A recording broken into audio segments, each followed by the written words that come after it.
When a central bank loses control of its currency, history remembers. When the European Central Bank loses control of the euro, the world will feel it. The euro was built to be unbreakable, a symbol of unity, stability, and shared prosperity. But beneath that perfect blue flag of stars lies a constant struggle. 20 economies, one currency, and a single institution trying to hold it all together. And right now, the cracks are getting harder to hide. Tonight, we're asking a question no one in Frankfurt dares to say aloud. What happens when the ECB loses control of the euro? To answer that, we have to start with how control is even defined. The ECB doesn't control the euro the way the Fed controls the dollar. It can't run a unified fiscal policy. It can't bail out a single member state. It can't set mortgage rates for Spain and Germany simultaneously without breaking one of them. Its control is more illusion than command, a delicate balance of credibility, coordination, and hope that everyone keeps playing by the same rules. When inflation surged after 2020, that illusion began to fade. Germany wanted rate hikes. Italy wanted bond support. France wanted flexibility. The ECB wanted harmony. It got chaos instead.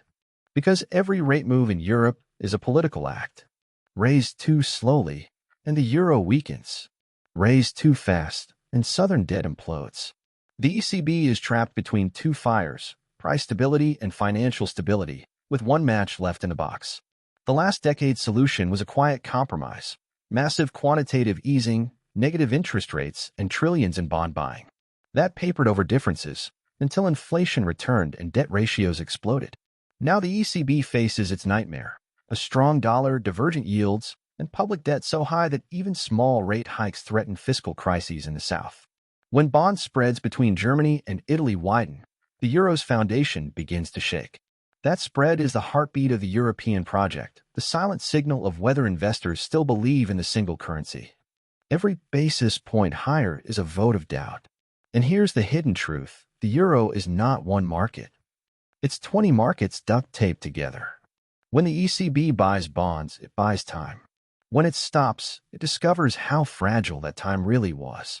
Now imagine a scenario where inflation rises again, say from an energy shock or a supply chain disruption, while growth slows. The ECB has to choose, tighten and risk a bond crisis, or pause and risk another inflation spiral. Either way, the market smells blood. Investors start selling peripheral bonds. Italian yields climb. Spanish spreads widen. The euro weakens. Hedge funds pile into short positions. The ECB announces anti-fragmentation tools, but confidence is already fading. And confidence is the one thing the ECB can't print. Once credibility slips, contagion begins. The euro isn't just another currency. It's the connective tissue of European trade, debt, and politics. A falling euro doesn't just mean cheaper exports. It means higher import costs, rising inflation, and political backlash. Populists gain ground. Trust erodes. The currency that once symbolized unity becomes a referendum on Europe itself. We've seen glimpses of this before. In 2011, during the sovereign debt crisis. But today, the stakes are higher. The ECB's balance sheet is enormous, its credibility stretched, and its room to maneuver smaller than ever. Back then, it had tools it hadn't used yet. Now, it's used them all. And the bond market knows it. Every time the ECB steps into control spreads, it blurs the line between monetary and fiscal policy. Every time it hesitates, traders test how far they can push. That's not control, that's managed chaos. The nightmare scenario isn't a single crash, it's a slow, grinding loss of confidence. First, the euro drifts lower. Then liquidity dries up in periphery debt. Then credit downgrades hit sovereigns. Then banks sitting on those bonds face pressure. Then depositors start shifting funds to safer northern banks. In other words, fragmentation. The invisible wall returns between north and south. Only this time, the ECB is on both sides of it. And here's where it gets dangerous. If the euro loses credibility, capital flees to the dollar. The ECB's interventions grow larger, markets become more volatile, and the currency weakens further. Inflation imported through energy and food reappears. Politicians blame the ECB.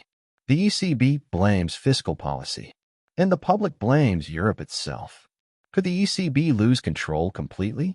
Yes, but not in a day. It would happen through erosion, not explosion. A slow-motion loss of confidence in the institution that was built to prevent exactly that.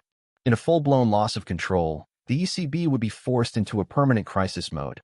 Ad hoc interventions, yield curve control, emergency swap lines, and behind-the-scenes coordination with the Fed to stabilize the eurodollar rate.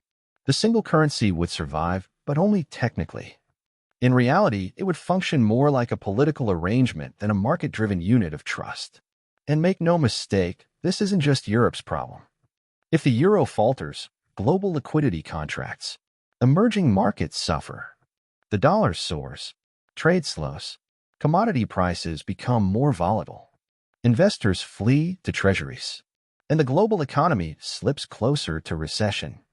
Because the euro isn't just another currency, it's the world's second reserve asset. Its weakness strengthens the dollar, but also tightens the world's credit conditions. Every importer, exporter, and debtor feels it. So what can stop it? Only clarity, credibility, and unity. The ECB must convince markets that it can manage inflation without breaking the periphery and support the periphery without losing Germany's trust. That's not policy, that's diplomacy. The irony is that the euro's biggest risk isn't economic, it's political. As elections shift across Europe, each government's priorities diverge. A monetary union without fiscal unity becomes a tug-of-war. And at the center stands the ECB, expected to solve everything with a single interest rate. In the end, if the ECB loses control, it won't be because of one bad decision. It'll be because it was asked to do the impossible. To hold 20 nations, 20 debt levels, 20 fiscal realities under one currency in a world that keeps testing the edges. And yet, the story isn't over. Europe has a habit of finding solutions at the edge of disaster. Every crisis forces a new compromise, a new layer of integration. The question isn't whether the ECB will lose control. It's whether Europe will finally decide what kind of union it wants to be when it does. Because the euro's value isn't measured in exchange rates. It's measured in belief that a shared currency can outlast its crises. Lose that, and you lose Europe's greatest experiment. If this gave you a clearer picture of what's really at stake, make sure to like, comment, share, and subscribe because the next chapter of the euro story is being written right now, and you won't want to miss it.